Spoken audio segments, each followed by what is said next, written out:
시온창대 찬양을 하나님께서 기뻐 받으신 줄 믿습니다. 주님이 오늘 오셨으면 좋았을 것 같아요. 네.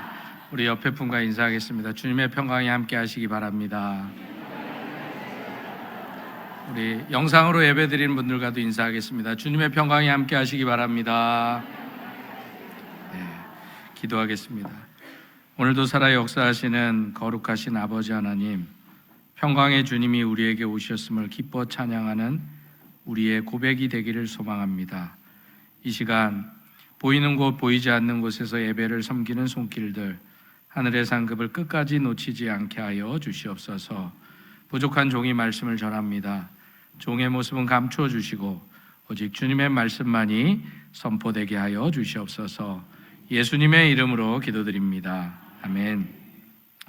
우리 교회가 속해 있는 서울 선호의 은퇴 목사님이시기도 하고 연세대학교 기독교 윤리학을 가르치셨던 김중기 교수님이 우리들의 신앙 고백서라는 책에서 그 어머니와의 대화를 이렇게 소개하고 있습니다. 어머니는 오늘 우리가 본문을 통해서 만나보게 될 이 동정녀 탄생의 이 이야기를 단순하고도 진실되게 또 순수하게 믿는 분이셨습니다. 그래서 어느 날 김 교수님이 어머니에게 묻습니다.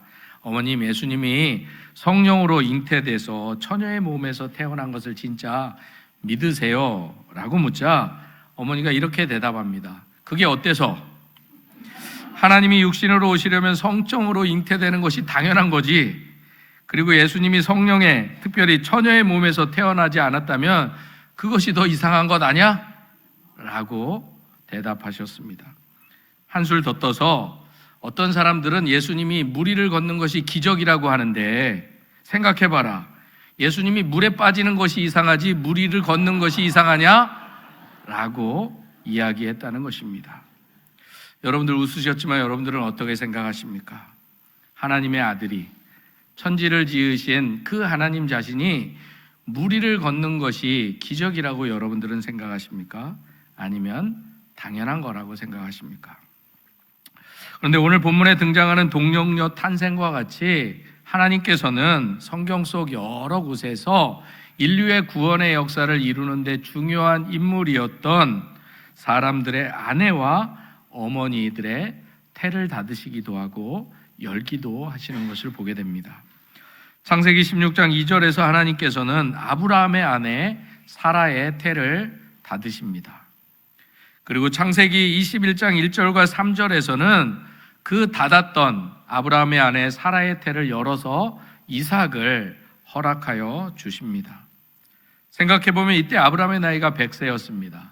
그리고 그의 아내 사라는 경수가 끊어진 90세의 여인이었습니다.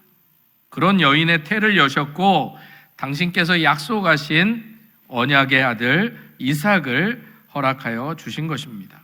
그리고 창세기 25장 21절에서는 이번에는 하나님께서 아브라함의 아들 이삭의 아내 리브가의 태를 닫으십니다. 그리고 또한 창세기 30장 1, 2절에서는 이번에는 이삭의 아들 야곱의 아내 라헬의 태도 닫으십니다.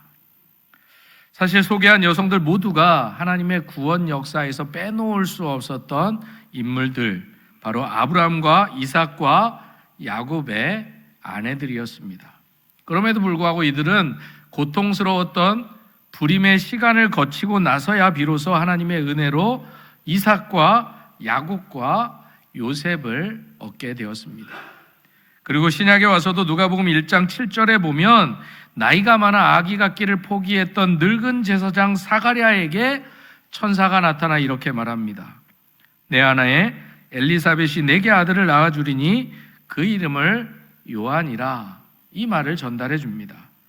그런데 이때 사가랴가 천사에게 내가 늙고 아내도 나이가 많으니이다 라고 천사의 말을 믿지 못하자 우리가 잘 알고 있는 것처럼 이 사가랴는 세례 요한이 나기까지 말을 못하기까지 하게 됩니다. 이렇게 성경에는 잉태에 관련된 놀라운 역사, 기적의 역사를 곳곳에서 증거하고 있습니다. 우리가 살펴봤던 이삭과 야곱과 요셉 외에도 한나와 삼손, 세례 요한, 엘리사벳 등 이 구원 역사에 빼놓을 수 없는 위대한 인물들이 다 처음에는 태의 문이 닫혀 있다가 하나님의 은혜로 비로소 태의 문이 열리고 하나님의 역사를 통해서 탄생하게 되는 것을 보게 됩니다. 그러므로 닫힌 태의 문을 열었던 하나님께서 심지어 경수가 끊어진 지 90년이 된 사라의 태를 열었던 그 하나님께서 동정녀의 태의 문을 여는 것은 우리에게는 기적일지 몰라도 하나님께는 이 김준기 교수의 어머님처럼 당연한 사실이다라는 것입니다. 이것에 대해서 마태복음 1장 18절에서 예수의 나심은 이러하니라 그의 어머니 마리아가 요셉과 약혼하고 동거하기 전에 성령으로 잉태된 것이 나타났다라고 분명히 말씀하고 있습니다. 그리고 오늘 본문에서도 예수의 어머니 마리아의 친족인 엘리사벳이 세례 요한을 잉태한 뒤 6개월 뒤 천사 가브리엘이 이번에는 사가랴가 아닌 마리아에게 나타나 말씀합니다. 여섯째 달에 천사 가브리엘이 하나님의 보내심을 받아 갈릴리 나사렛이란 동네에 가서 다윗의 자손 요셉이라 하는 사람과 약혼한 처녀에게 이르니 그 처녀의 이름은 마리아라. 그에게 들어가 이르되 은혜를 받은 자여 평안할지어다. 주께서 너와 함께 하시도다 하니 처녀가 그 말을 듣고 놀라 이런 인사가 어찌함인가 생각하매 천사가 이르되 마리아여 무서워하지 말라. 내가 하나님께 은혜를 입었느니라. 우리가 읽어드린 이 본문 앞단락에서 사가랴를 찾아갔던 천사 가브리엘이 이번에는 6달이 지난 후 마리아를 찾아가 말합니다.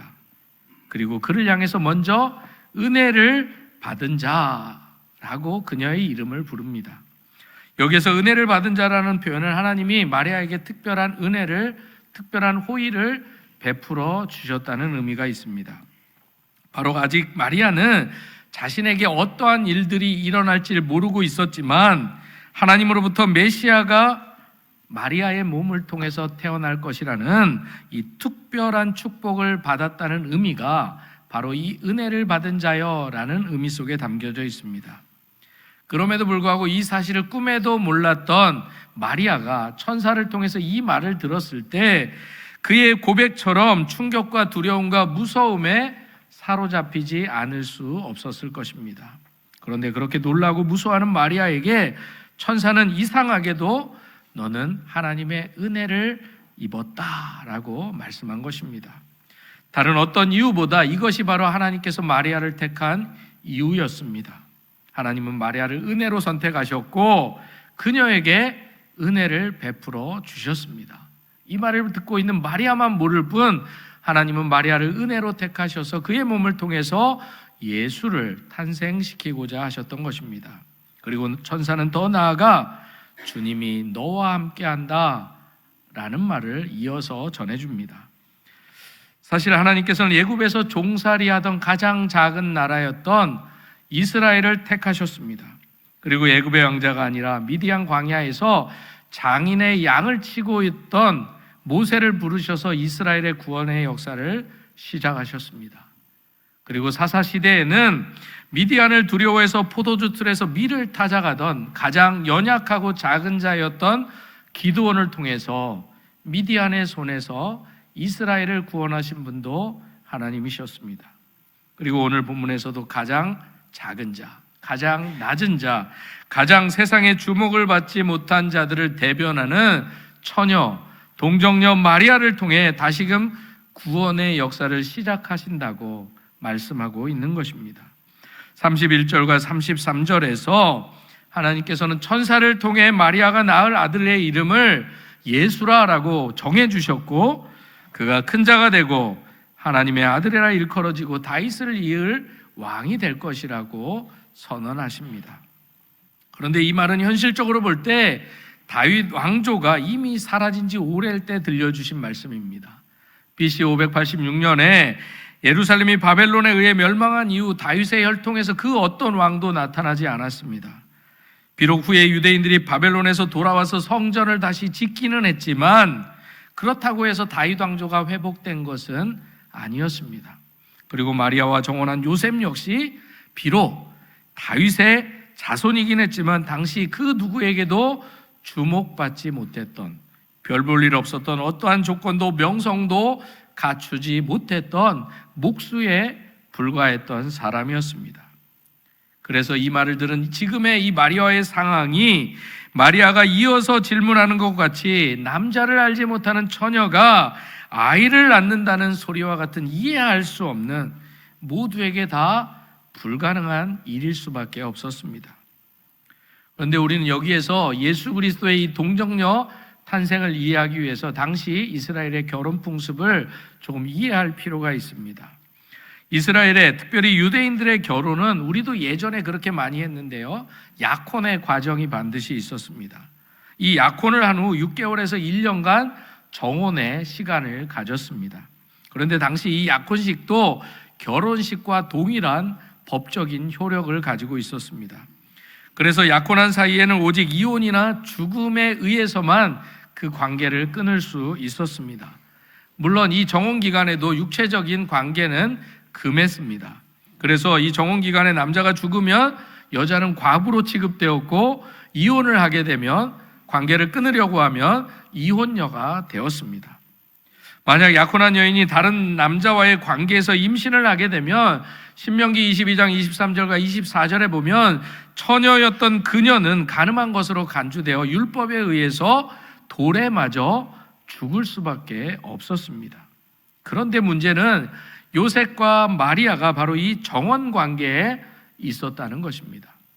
인간적으로 보면 이때가 가장 일생에서 가장 중요한 순간이었고, 서로의 정결을 지키면서 순결함을 보여야 할 때인데 마리아가 임신을 하게 된 것입니다. 이것은 정혼자였던 요셉에게도 청천벽력과 같은 소식이 아닐 수 없었습니다. 이제 마리아가 뵌 아기가 누구의 아이인지를 정확히 밝혀낼 수 없으면 마리아는 부정한 여자로 낙인 찍히고 그렇게 되어 돌에 맞아 죽을 수밖에 없게 된 것입니다. 그래서 마태복음 1장에 보면 요셉도 이로 인해 큰 고민에 빠졌음을 증거합니다. 분명히 자신은 마리아와 잠을 잔 경우가 없는데 마리아가 임신했다고 하니까 놀랍고 혼란함과 그리고 두려움에 사로잡힐 수밖에 없었습니다. 그러나 성경이 증거하듯이 요셉은 의로운 사람이라 자신이 약혼한 여자, 정혼한 여자 마리아가 부정한 여자라고 드러내놓고 이야기할 수 없었습니다. 그래서 마태복음 1장 19절에 보면 요셉은 신중하게 생각한 끝에 마리아와의 관계를 조용히 끊고자 했던 것입니다. 아마 요셉도 처음 이 소식을 접하고는 분노가 치밀고 배신감도 느꼈을 것입니다. 그러나 이유가 어찌 되었든 간에 마리아에게 매우 곤란한 상황이 왔다는 것을 인지하고 그래서 그녀를 배려하는 마음에 조용히 끊고자 했던 것입니다. 아무튼 요셉은 생각하기를 그 길만이 마리아가 돌에 맞는 것을 막는 유일한 길이라고 생각했던 것입니다. 그러던 중에 천사가 그의 꿈에 나타나 이렇게 말합니다. 주의 사자가 현몽하여 이르되 다윗의 자손 요셉아, 내 아내 마리아 데려오기를 무서워하지 말라. 그에게 잉태된 자는 성령으로 된 것이라. 아들을 낳으리니 그 이름을 예수라 하라. 이는 그가 자기 백성을 그들의 죄에서 구원할 자이심이라. 하나님께서는 천사를 보내셔서 마리아가 잉태한 아기는 바로 성령으로 잉태된 아기니까 두려워하지 말고 마리아를 데려오라는 말이었습니다. 이 말을 들은 요셉이 마리아 데려오기를 두려워하지 않고 마리아를 데려오게 된 것입니다. 결론적으로 보면 마리아의 순종이 없었더라면, 또한 만약 요셉이 이 사건을 신앙적으로 믿음으로 받아들이지 못했다면 예수의 마리아의 동정녀 탄생은 없을 수도 있었다라는 것입니다. 그러나 마리아의 순종과 요셉의 믿음이 하나님의 구원의 역사에 응답함으로 예수님은 동정녀인 마리아의 몸에서 태어날 수 있게 된 것입니다. 그래서 이것을 마태도 이사야의 메시아 예언의 말씀을 인용하여 이렇게 증거하고 있습니다. 보라, 처녀가 잉태하여 아들을 낳을 것이요 그의 이름을 임마누엘이라 하리라 하셨으니 이를 번역한즉 하나님이 우리와 함께 계시다 함이라. 다시 말해 성령으로 탄생된 예수님이 바로 임마누엘 주님이시다라는 것입니다. 그리고 그 뜻은 함께, 마누, 우리, 엘, 하나님, 바로 하나님이 우리와 함께 하신다라는 뜻이 예수의 이름에 담겨져 있는 것입니다. 그러므로 사랑하는 성도 여러분, 예수님은 죄인된 우리들을 구원하기 위해서 육신의 몸을 빌어 이 땅에 오신 하나님이십니다. 그리고 그분은 십자가에서 우리의 모든 죄를 다 용서해 주시고 우리의 죄값을 당신의 생명과 바꾸어서 다 갚아 주셨습니다.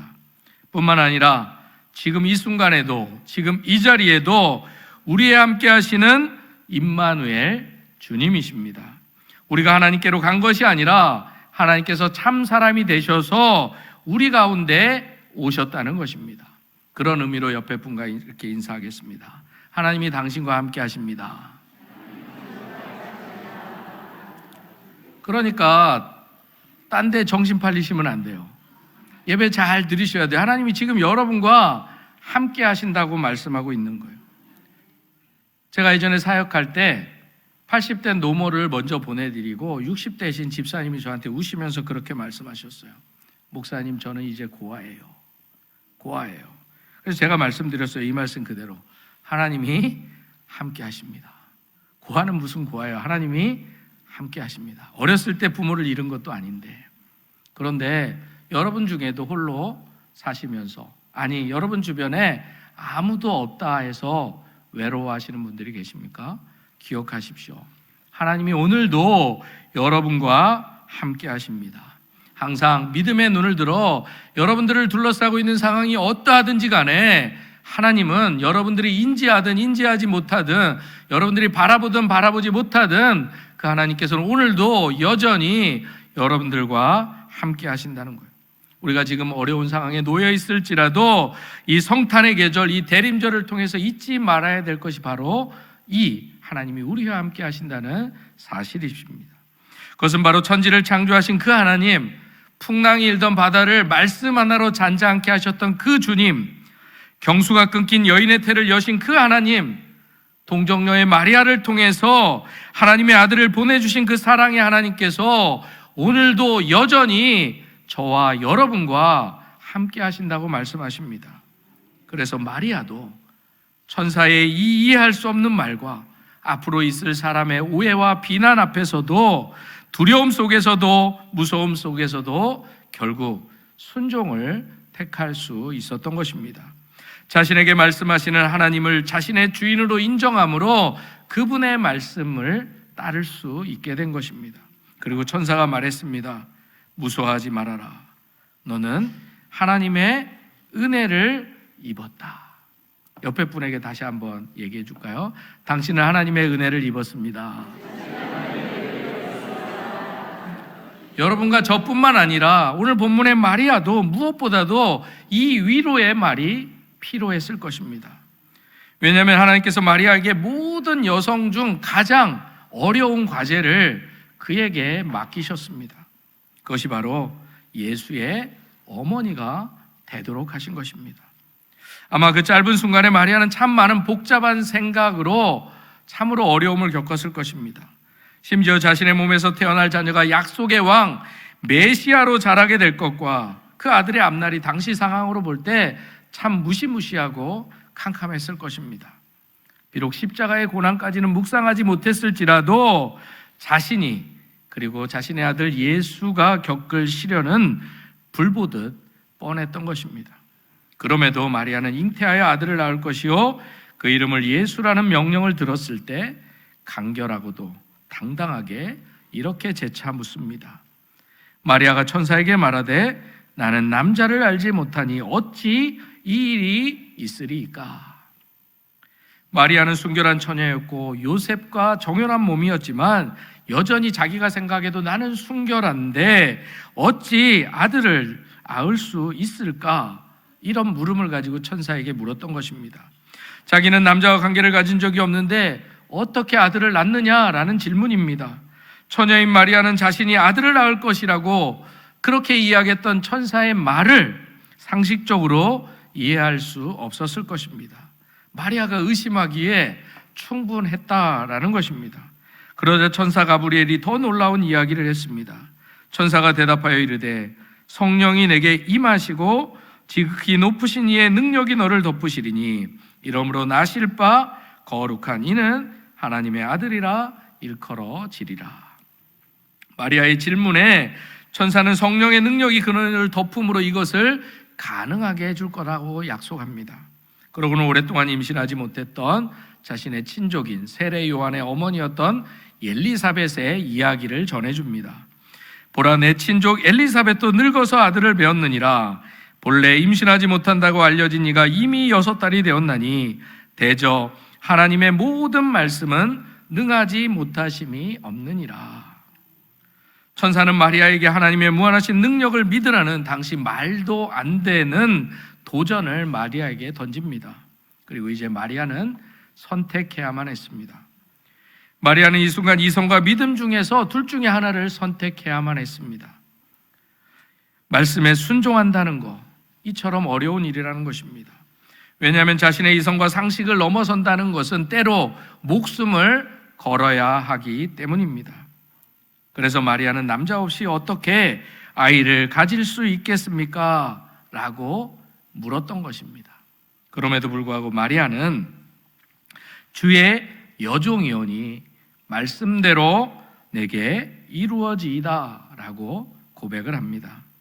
그렇다면 마리아는 어떻게 이 무시무시한 말 앞에서, 그리고 무섭고 두렵고 떨리는 그 상황 속에서 이 천사의 말에 어떻게 순종할 수 있었겠습니까?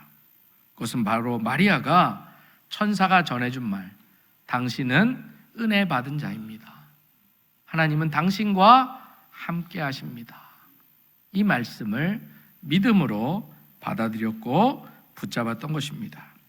이처럼 하나님은 마리아를 선택하셨고 그 은혜 앞에서 마리아는 자신을 주의 여종으로 낮추고 순종한 것입니다. 그래서 마리아는 처녀는 결코 아이를 낳을 수 없다라는 결론으로 향하지 않고 오히려 하나님의 초자연적인 능력 아래 자신을 맡기게 됩니다. 주님의 말씀이기에 순종하기로 결심한 것입니다. 그렇다고 마리아에게 희생이 없었던 것은 아닙니다. 마리아가 천사의 말에 네 순종하고 네 그렇게 하겠습니다, 그렇게 이야기한다고 끝날 일이 아니었기 때문입니다. 앞에서도 말씀드렸듯이 당시에 가늠한 여인은 돌로 쳐 죽임을 당해야 했습니다. 마리아가 아무리 성령이, 천사가 나타나서 성령으로 내가 잉태될 것이라고 이야기해도 아무도 그 사실을 믿어줄 리가 없었기 때문이었습니다. 당장 정혼한 요셉마저도 이해시키기 불가능했을 것입니다. 그래서 복음서를 통해서 마리아에게만 이야기해 준 것이 아니라 요셉에게도 하나님께서 이야기해 주신 것입니다. 그래서 마리아의 이 순종은 죽음을 각오한 순종이었습니다. 마리아는 생명을 하나님께 맡겼습니다. 이처럼 때때로 우리 성도들도 하나님의 전능하심에 대한 믿음을 가지고 이성을 뛰어넘어야 할 그 순종의 시간을 마주해야 할 때가 있습니다.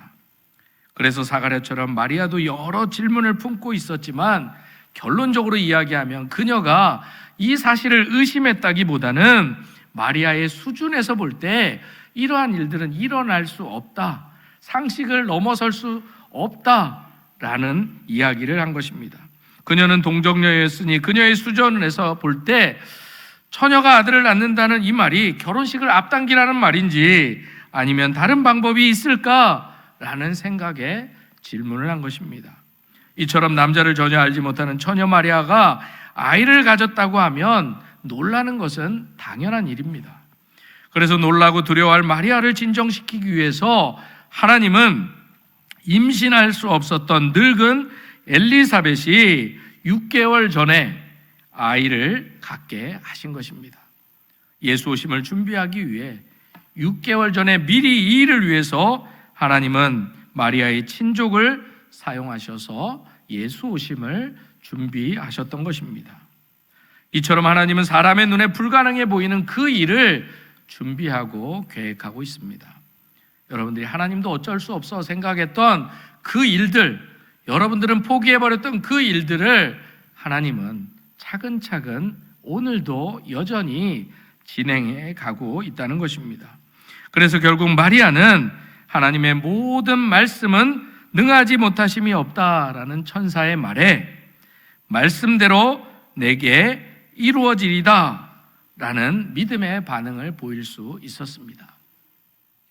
우리 여러분들의 다짐을 담아 옆 사람에게 한번 선언했으면 좋겠어요. 저도 말씀대로 이루어질 줄 믿습니다. 결국 마리아는 자신의 생명보다 태중의 아기를 더 소중하게 생각했습니다. 그리고 이로 인해 마리아 자신도 하나님의 궁휼하심을 입어 그 당시는 인정하기도 받아들이기도 어렵지만 자신의 몸을 통해서 아기 예수를 낳는 특권을 누리게 된 것입니다. 그렇다고 마리아가 그녀의 이 결단이 온 인류를 구원하게 될 것이라는 신학적인 충분한 이해가 있었던 것도 아니었을 것입니다. 하지만 그녀는 그저 하나님의 역사하심을 믿고 순종할 따름이었습니다. 마침내 순종의 대답을 들은 천사는 더 이상 그녀를 설득하지 않고 기뻐 떠났다고 성경은 말씀하고 있습니다.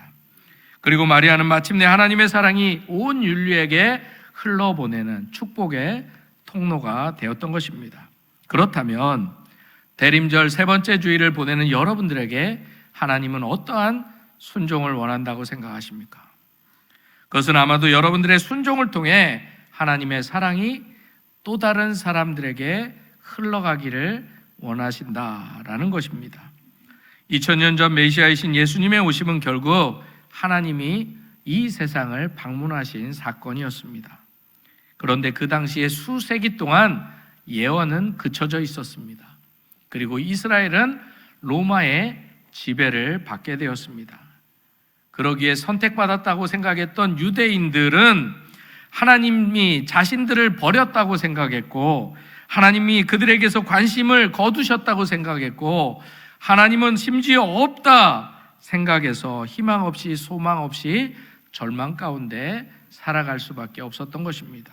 그럼에도 이스라엘의 경건한 사람들 중에는 하나님의 오심을 기다린 사람들이 있습니다. 경건한 시므온은 이스라엘의 위로를 기다리고 있었고 기도하는 안나 선지자는 예루살렘의 속량을 바라고 있었습니다. 바로 그때가 오랫동안 기다려온 하나님의 방문이 막 일어나려는 시점이었습니다.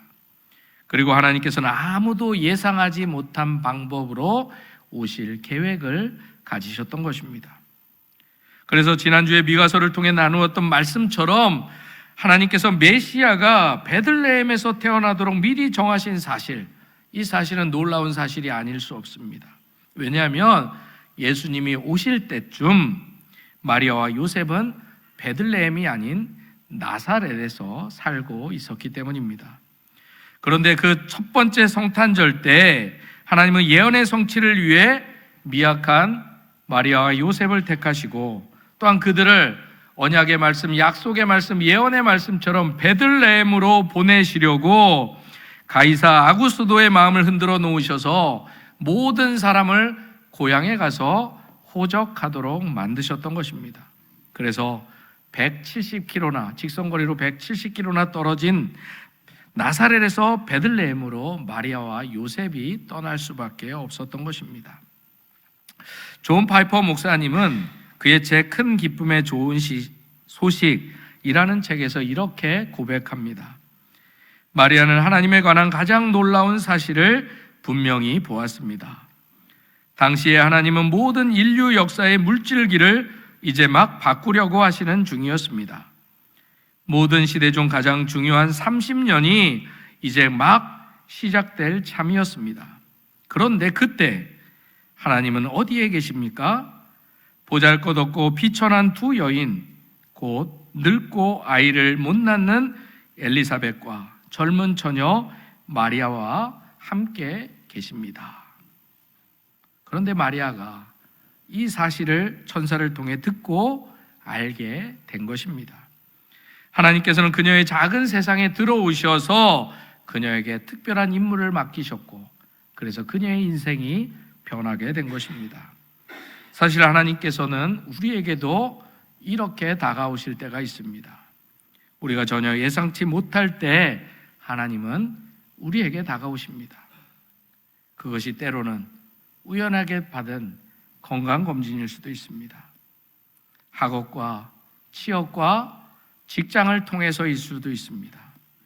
그리고 가족들의 삶의 변화와 위기를 통해서도, 이런 갑작스러운 사건을 통해서도 하나님은 뜻밖의 방법으로 하나님과 말씀 앞에 순종할 기회에 우리를 마주서게 한다는 것입니다.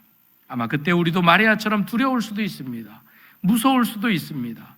심지어 준비가 안 됐다고 생각할 수도 있습니다. 심지어 하나님이 없다, 하나님이 있으면 어떻게 내게 이런 일들이 일어날 수 있어? 라고 신앙을 포기할 수도 있습니다. 그런데 기억하시기 바랍니다. 잊지 마시기 바랍니다. 예수님의 탄생을 함께 축하하며 다시 오실 예수님을 기다리는 우리 모두는 하나님께 은혜 받은 자입니다. 이것이 바로 세상은 이해하지 못하지만 하나님께 은혜 받은 우리가, 그리고 그 어느 때보다 더 간절히 다시 오실 주님을 기다림으로 이 대림절을 보내야 될 이유이기도 합니다. 사실 지금 우리나라는 여러 가지로 혼란스러운 시대를 살아가고 있습니다. 그래서 예수를 믿는 우리조차도 두렵고 무섭고, 심지어 예수를 믿어도 분노가 치밀어 오를 때도 있습니다. 그러나 우리 모두는 은혜 받은 자로서 이 세상의 신념과 논리 속에서 방황하거나 무서워하지 말아야 합니다. 그리고 모든 것을 하나님께 맡기고 당당히 믿음 안에서 기도함으로 나아가야 합니다. 우리의 믿음의 선배들은 나라와 민족의 어려움 앞에서 기도함을 떠나지 않았음을 여러분 모두도 기억할 수 있기를 바랍니다. 그래서 예수 그리스도의 복음은 우리에게 늘 언제나 믿음을 요구하는 것입니다. 죄인을 구원하는 복음의 역사는 전능하신 하나님을 신뢰하는 믿음을 우리에게 요구했습니다. 하나님의 아들이 인간의 몸을 입고 구원자로 이 땅에 오시는 일은 상식적으로 불가능한 일이었지만 하나님은 분명히 그 일을 이루셨습니다. 현대 선교의 아버지라 불리는 윌리엄 캐리는 본래 조그만 구두방에서 구두를 수송하던 사람이었습니다. 그런데 그가 어떻게 이렇게 현대 선교의 아버지가 될 수 있겠습니까? 그가 이런 말을 남겼습니다. 하나님의 위대한 일을 기대하라. 하나님을 위해 위대한 일을 시도하라. 하나님은 지금도 가난한 자, 연약한 자, 그들을 찾아서 당신의 일을 이루고자 하십니다. 그래서 지극히 높으신 이의 아들 다윗의 왕위를 이어 영원토록 다스릴 왕이신 예수님이 은혜 받은 자였던, 보잘것없었던 연약했던 여인 마리아, 동정녀 마리아를 통해서 이 땅에 오신 것입니다. 그리고 하나님께서는 오늘날에도 여전히 은혜 베푸실 자, 은혜 받은 자들을 찾고 계십니다. 그들을 통해 우리가 알지 못하고 크고 비밀한 일들을 하나님은 오늘도 여전히 이루어 가고자 하신다는 것입니다.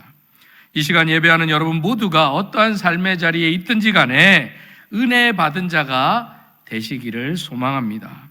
그래서 하나님께서 저와 여러분들을 통해 이 성탄의 은혜를 이 세상 가운데 나타내시기를 소망합니다. 피터 알라드의 만약 홍해가 라는 시가 있습니다. 만약 홍해가 당신 앞을 가로막고 있고 왼쪽에는 산, 오른쪽에는 광야, 뒤에서는 애국군이 말을 타고 쫓아온다면 하나님을 찬양하기 시작하라. 왜냐하면 그 상황은 하나님의 기적이 일어나기에 안성맞춤이기 때문이다. 이 시간 우리 모두가 함께 기도하기를 원합니다. 먼저 이렇게 기도하기를 원합니다. 주님, 저희가 예수를 믿음에도 불구하고 2024년도 내가 세웠던 수많은 내 계획 위에 왜 구름이 거쳤는지, 내가 원하던 모든 것이 예수를 믿음에도 불구하고 왜 이루어지지 않는지, 왜 내게 있던 희망이, 기대가 다 사라져 버렸는지, 아니 내가 왜 이런 은혜를 누려야만 했는지 이해할 수 없어 아파하고 절망했던 우리가 이 시간 믿음의 눈을 들어 우리를 향한 하나님의 뜻을 바라보게 하옵소서. 두 번째로 2000년 전 마리아에게 임하셨던 성령 하나님, 이 시간 우리에게도 다시 임하셔서 다시금 우리가 잊어버렸던 은혜 받은 자였음을 깨닫게 하여 주시옵소서. 그래서 하나님도 어쩔 수 없어, 이것은 어떻게 할 수 없어 라고 포기했던, 그래도 기도를 쉬어버렸던, 그래서 넘어졌던 그 자리에서 일어나 순종하는 삶을 살게 하여 주시옵소서. 그리하여서 하나님께는 당연한 일이지만 우리에게는 큰 기적이 매일매일 삶 가운데 일어나게 해달라고